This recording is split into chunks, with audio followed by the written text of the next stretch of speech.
All right, introduction to 7.1.1, very important lesson. Unfortunately, you don't get any M&Ms.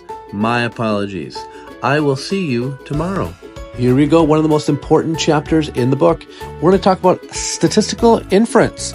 Basically, when we want to figure out some proportion of a population, we need to take samples. So what we're going to do is we're going to describe sampling variability and what happens when you take multiple samples from a population and try to guess a confidence interval of what the true proportion in that population is. So let's get started. Oh, we missed the M&M lab. Unfortunately, we would have missed it anyway because of the virtual day. But what we wanted to do is we wanted to take a sample of a M&M bag and see what proportion of it is blue. So this person looks like they think it's 50%.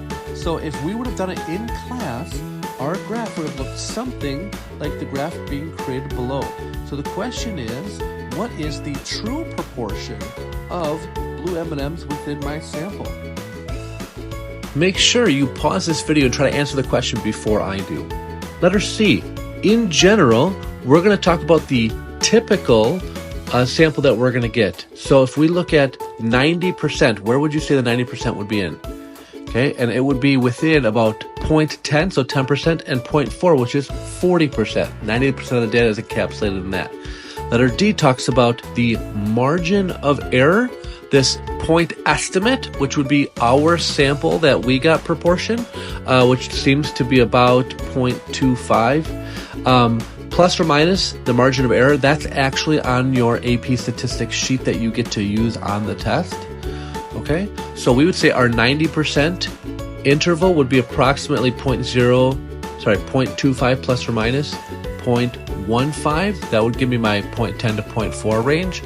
And this is the sampling distribution. If we look at letter B, we're going to do this with a lot of different situations because we can't get the entire population.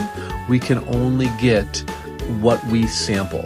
And so what we're going to do is we're going to run that sample multiple times, and we're going to go ahead and take a look and say, okay, what would be the typical value? All right, for this problem, what I want you to do is go through step by step and answer the questions. You can always check the answer key to make sure that you're on the right track, but this problem is not difficult, but it does walk through the same situation we did in 7.1, just on your own.